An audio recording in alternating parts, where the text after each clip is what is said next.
Hello guys, welcome back again. तो मेरा नाम सुमित है और मैं लेके आ चुका हूँ जियोग्राफी का एमसीक्यू प्रैक्टिस सेट। किस चीज़ का? हमारा एचपी का, जो एचपी टेट का हमारा एग्ज़ाम होने वाला है इस बार दिसंबर की जगह वो हमारा नवंबर में होगा। कौन सा? 2024 वाला एचपी टेट का। तो देखिए, जियोग्राफी की प्रैक्टिस सेट लेके आ चुका हूँ। किस किस टाइप से आपके क्वेश्चन रहते हैं उसकी हम प्रैक्टिस करेंगे, क्या क्या आने की पॉसिबिलिटी होती है, और साथ साथ में क्वेश्चन के साथ हम ना हल्के हल्के कॉन्सेप्ट भी समझते चलेंगे। तो ज़्यादा देरी ना करते हुए हम स्टार्ट करते हैं हमारी आज का जियोग्राफी। तो देखिए, हमारा पहला ये प्रैक्टिस सेट है, हमारा पहला। तो देखिए, आपके स्क्रीन में क्वेश्चन शो हो रहा होगा, साथ साथ में कमेंट सेक्शन में आंसर आप सबने बताते चलना है, कमेंट करते चलना है। तो देखिए क्या है हमारा first question. How many planets are there in our solar system around the sun? सूर्य के चारों ओर हमारे सौर मंडल में कितने ग्रह हैं? आपको जो सूर्य के चारों ओर ग्रह हैं हमारे सौर मंडल में, वो पूछा गया है, वो कितने हैं। तो देखिए, बेसिकली आपके 8 ग्रह पाए जाते हैं हमारे सूर्य के चारों ओर। तो इसका जो आपका राइट आंसर रहेगा ऑप्शन नंबर बी, इसका बिल्कुल सही रहेगा। ऑप्शन नंबर बी इसका राइट आंसर रहेगा। अब देख लेते हैं कि कौन कौन से जो ग्रह हैं वो हमारे रहते हैं। तो देखिए, पहले नंबर पर आपका आ जाता है मरकरी। पहले पर आपका मरकरी आ जाएगा, दूसरे पर आपका वीनस आता है, और तीसरे में अर्थ, और चौथे में आपका मार्स।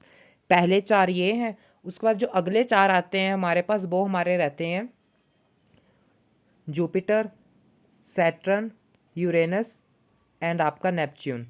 तो ये टोटल मिलकर हमारे 8 ग्रह हैं जो सूर्य के चारों ओर परिक्रमा यानी घूमते हैं, रेवोल्यूशन करते हैं।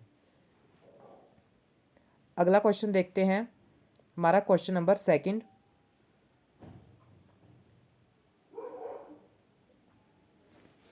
ये क्या कह रहा है हमारा क्वेश्चन।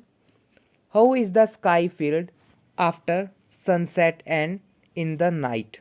देखिए, सूर्यास्त के बाद तथा रात्रि में आकाश किस प्रकार भर जाता है? आपको ये बताना है। जब आपका सनसेट यानी सूर्यास्त हो जाता है शाम के टाइम में और रात आती है, तो किस चीज़ों के साथ आपका स्टार भरता है, आकाश भरता है? तो आपको पता है, आपके जो स्टार होते हैं यानी तारे होते हैं उसके साथ भरता है। तो तारे आपके क्या हैं? देखिए, ब्राइटेस्ट ऑब्जेक्ट भी आपके होंगे और डिम ऑब्जेक्ट भी होंगे। तो इसका जो आपका राइट आंसर रहेगा ऑप्शन नंबर सी आपका बिल्कुल राइट आंसर रहेगा, दोनों ए और बी। क्यों? क्योंकि आपके स्टार डिम ऑब्जेक्ट भी है और ब्राइटेस्ट ऑब्जेक्ट भी हैं। अगला क्वेश्चन देखते हैं, क्वेश्चन नंबर 3 हमारा तीसरा। Which is the name given to the full moon night? जो आपका फुल मून नाइट है उसको हम क्या कहते हैं? तो उसका आपका राइट आंसर रहेगा पूर्णिमा। आपका देखिए, जो फुल मून है ना वो आपका पूर्णिमा कहलाता है। अगर आप एचपी टेट की तैयारी कर रहे हैं तो मैं आपको बता दूं, आपकी जो खासकर एनसीईआरटीज़ हैं, एनसीईआरटीज़ बुक हैं, वो काफ़ी इंपॉर्टेंट रहती है। कौन कौन सी क्लास की? 6 to 8 की। अगर आपके 6 to 8 की कमांड आपकी एसएसटी में है, अगर आप आर्ट्स का दे रहे हैं, एचपी टेट आर्ट्स का है, तो आपके 60 नंबर कहीं नहीं जाने वाले। 60 में से आप मान के चलिए 58 to 59 आपके मार्क्स आएंगे ही आएंगे, अगर आपने एनसीईआरटी अच्छे से पढ़ रखी है। कौन कौन सी क्लास की? छठी से आपकी 8वीं तक की। अगला देखते हैं, फोर्थ क्वेश्चन।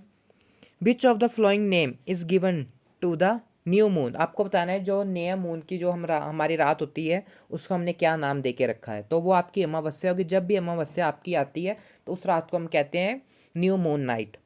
तो ये काफ़ी इंपॉर्टेंट है आपके। एक पूर्णिमा वाला आपका फुल मून है और अमावस्या वाला आपका न्यू मून है। अगला देखते हैं, व्हाट आर सेलेस्टियल बॉडी? तो देखिए, आपके आकाशीय पिंड क्या हैं? तो देखिए, अगर हम इसे समझे सिंपल से सिंपल भाषा में, तो क्या है आपके आकाशीय पिंड? जितनी भी आपको आसमान में चमकती हुई चीज़ें दिखती हैं वो सारी की सारी, फिर वो मैटर नहीं करता वो क्या है आपके, चाहे वो तारे हों, उल्का पिंड हों, आपके आपके फिर सूरज हो, या कोई भी चीज़ हो जो आपको चमकती हुई पृथ्वी से दिख रही है आसमान में रात्रि के समय, वो सारी की सारी क्या है? आपकी सेलेस्टियल बॉडीज़ हैं। चाहे वो सूरज हो, तारे हो, क्षुद्र ग्रह हो, आपके उल्का पिंड हो यानी एस्ट्रॉइड हो, आपके कॉमेंट हैं, आपके मिट्रॉइड्स हैं, जितनी भी चीज़ें हैं, चाहे वो प्लैनेट ही क्यों ना, वो सारी की सारी आपके सेलेस्टियल बॉडीज़ हैं। अब आपको बताना है क्या रहेगा। देखिए, सूरज की बात की, सूरज हाँ आपकी सेलेस्टियल बॉडी है, आपका उल्का आकाशीय पिंड है। उसके बाद मून की हमने चंद्रमा की बात की, वो भी है। तो जितने भी और साथ में चमकने वाली आकाश में चीज़ें हैं वो भी हैं। तो इसका आपका राइट आंसर क्या रहेगा? ये सभी, यानी option D all of this. तो ये सभी की सभी आपकी क्या है, सेलेस्टियल बॉडी हैं। अगला क्वेश्चन देखते हैं, question number 6, the celestial body which have their own heat and light are called. देखिए क्या पूछा गया है आपसे, वो खगोलीय पिंड कहलाते हैं जिनकी अपनी ऊष्मा और रोशनी होती है। ऊष्मा यानी हीट और रोशनी आपकी लाइट। तो वो कौन कौन से हैं, तो देखिए सेलेस्टियल बॉडी आपके खगोलीय पिंड आपके दो प्रकार के होते हैं।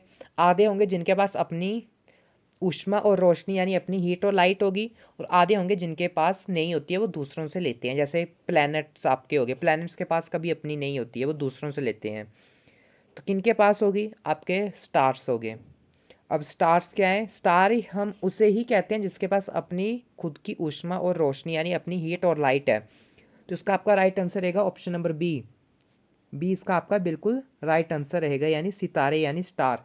अब आप बोलोगे सन के पास भी है, तो क्या सन भी स्टार है? जी हाँ, बिल्कुल सन भी आपका क्या है, एक स्टार है।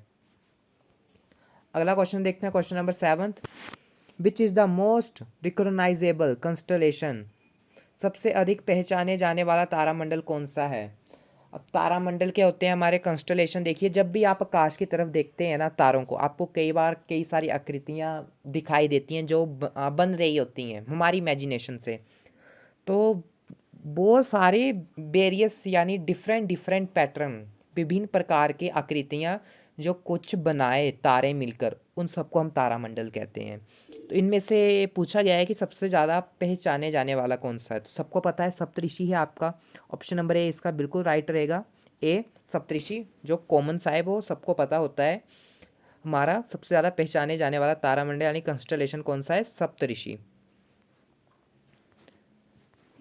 अगला देखते हैं, the star which indicate the north is called.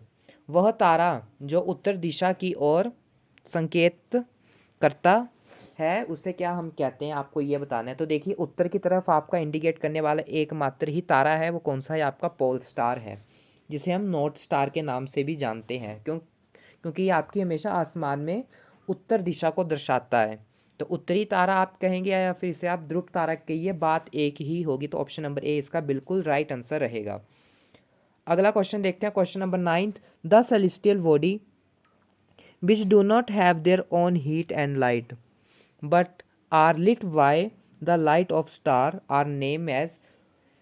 जिन आकाशीय पिंडों की अपनी ऊष्मा और रोशनी नहीं होती है लेकिन वह तारों के प्रकाश से प्रकाशित होते हैं, उनका आपको नाम बताना है, उन्हें हम क्या कहते हैं।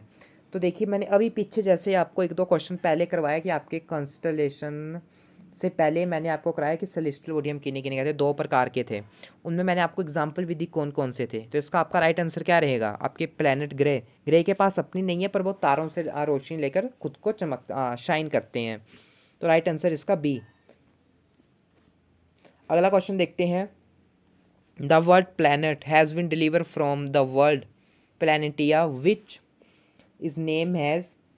ग्रह शब्द की उत्पत्ति प्लैनेटिया शब्द से हुई है जिसका नाम दिया गया है। आपको बताना है भाषा कौन सी लैंग्वेज से ये नाम आया है। तो देखिए मैक्सिमम आपके जो शब्द आए हैं वो ग्रीक लैंग्वेज से आए हैं। तो इसका राइट आंसर क्या रहेगा, आपका ग्रीक।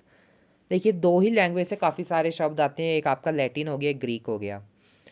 और जर्मन और इंग्लिश से काफ़ी कम वर्ड है। जैसे अगर आपसे पूछ लिया जाए आपकी जो अर्थ है, अर्थ का कौन सी लैंग्वेज से शब्द आया, तो अर्थ का आपका रहेगा इंग्लिश से आपका अर्थ का है। पर यहाँ पे आपका जो प्लैनेटिया शब्द है प्लैनेट का, वो आपका ग्रीक भाषा से आया है। इसका मतलब क्या रहेगा आपका, वंडर्स यानी चारों तरफ परिक्रमा करने वाला, यानी किसी को अपना आकार मानकर उसके चारों इर्द गिर्द घूमने वाले को हम क्या कहते हैं, प्लैनेटिया यानी प्लैनेट कहते हैं। तो आई होप आपकी आज का काफ़ी अच्छी प्रैक्टिस हुई होगी और काफ़ी आपके क्वेश्चन ठीक हुए होंगे। तो डेली हम आएंगे, डेली प्रैक्टिस करेंगे। टारगेट हम ये रखते हैं कि 1000+ हमें MCQ प्रैक्टिस करने हैं बिफोर एग्ज़ाम, ताकि आपके जियोग्राफी और पूरी की पूरी SST की हम करेंगे, ताकि आपके 60 के 60 नंबर पक्के हो सकें एग्ज़ाम के लिए।